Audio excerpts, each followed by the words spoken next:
welcome to the deep dive. Today we're digging into sources on high-efficiency English writing techniques. We're going to pull out four really practical techniques you can use right away. And the main finding here, it's pretty interesting. The sources focus on what they call高效英文写作, right? High-efficiency writing.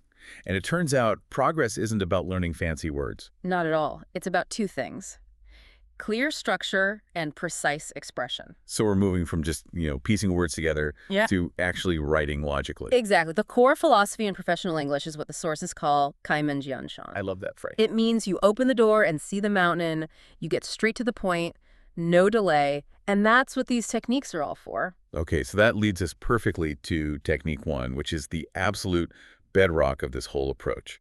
Topic sentence first. The first sentence of every single paragraph has to state the main idea, period. No warming up. Right. And this feels restrictive at first, but it's incredibly powerful. It forces you, the writer, to figure out your logic before you even start explaining. So you can't just sort of wander into a point. You can't. And that's why it's the standard for, important corporate emails or academic papers. Your reader immediately knows what that paragraph is about. Then technique two builds on that. It's about connecting those paragraphs using signposting. The article's traffic lights. I like that analogy. Yeah, so these are your transition words. Things like therefore, or, as a result, for cause and effect. Or, however. And on the other hand, if you're about to pivot or show a contrast. Right. And in addition, or furthermore, to add a supporting point, you're essentially holding the reader's hand, guiding them through your argument. It links what could be choppy sentences into something that flows, something that sounds persuasive and, frankly, professional. Okay, so 1 and 2 are about the skeleton, the structure. What of the language itself? How do we make it more powerful? That's technique 3, using strong verbs. This is a big one. Eliminating those vague verbs like get, have, or do. They're just filler. They don't carry any real meaning, and they force you to add a ton of extra words to explain yourself. The sources have some great examples. So instead of, I got a message. You'd say, I received a notification. It's more precise. Or instead of, the problem is big, which means almost nothing. You could say, the problem impacts our progress. See how that verb impacts gives it weight and specificity? It paints a picture. It does, and it's much more concise.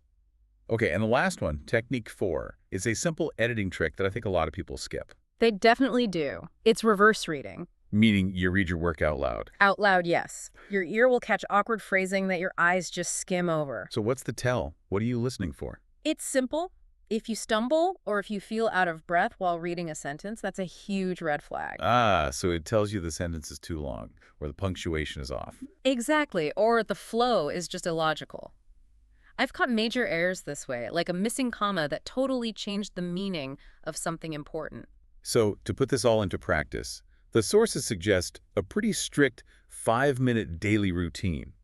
It's about building muscle memory. You start with 30 seconds to just pick a topic. Then 1 minute to write that core topic sentence. And then 2.5 minutes to expand on it, making sure to use those signpost words we talked about. And the last minute. That's for refining. You swap out any weak verbs, and then you do the final check. The reverse read. Out loud.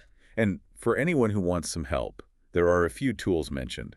Grammarly for grammar and tone. Hemingway Editor is great. It flags when your sentences are getting too complicated. And Quillbot for seeing different ways to phrase things. Right. So when you boil it all down, the key isn't just knowing more words. It's about clarity and precision. The sources say that writing is the visualization of thought. That's it. When you force yourself to use a topic sentence first, you're organizing your thought before you even commit it to the page. You're visualizing the logic for the reader. So here's something to think about. If using a clear structure like this forces your brain to be more logical before you write, how might practicing these techniques every day start to improve your thinking outside of writing, say in your next meeting or even in a debate?